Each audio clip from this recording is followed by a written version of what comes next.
Hey everyone, welcome back to the Nenni and Associates Executive Search channel. I'm Jim Schaefer and we're focused here on providing you with exclusive content for improving your hiring, interviewing, and recruiting strategies. And on today's video, we're going to walk through a few simple tips on how to lead a team remotely. So let's get into it.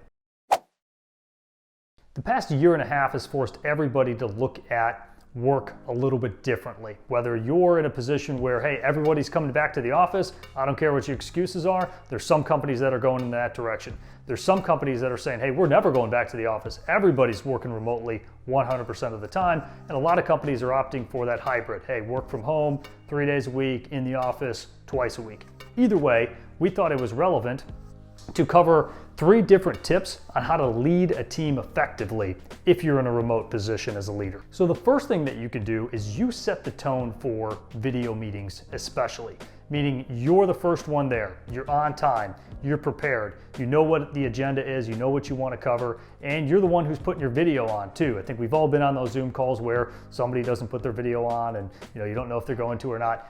You're the one setting the tone as the leader, you're putting your video on, and you're going to be the first one there showing up prepared. Because oftentimes when it comes to setting the tone for meetings, your team is looking at you. Not so much what you say, because you could tell them, hey, I want you to be prepared, I want you to be on time, I want you to cover this, etc., or I want you to dress in a certain way, but they're going to look to you. Attitude reflect leadership, Captain.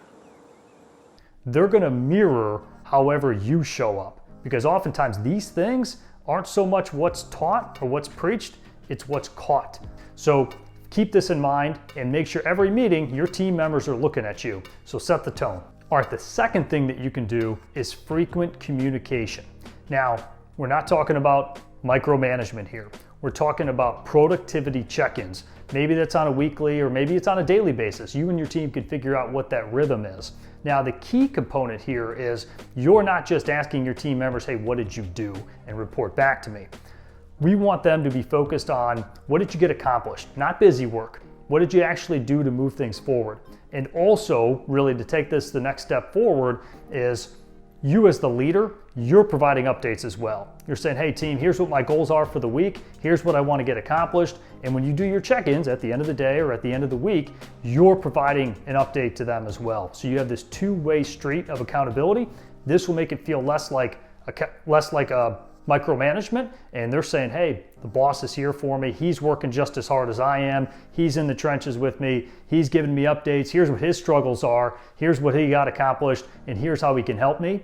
Right? So there's this two-way street of communication on a frequent and regular basis. That old cliche of out of sight, out of mind is a real thing here. Don't let that fall into play just because your teammates aren't down the hallway anymore. All right, the third piece here is scheduled in-person meetings. Maybe this is on a monthly basis, maybe this is on a quarterly basis, but as we found, Zoom meeting, video meetings can be effective, but there's no replacement for in-person meetings and actually sitting down face-to-face, breaking bread with your team. Now, maybe this is something where you have a mutual location that everyone can fly into. Maybe there's a home location with the main office where you guys can go in and share office space.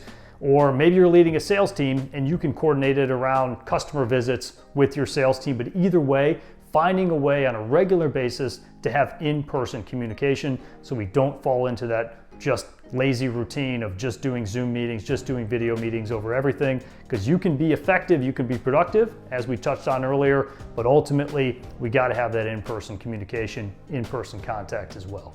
All right, that's it for today's video. Hopefully you're getting value out of this content, and if you are, go ahead, hit the like button, hit the subscribe button, and share with a friend or a colleague. So until next time, I'm Jim Schaefer, and we'll catch you on the next video.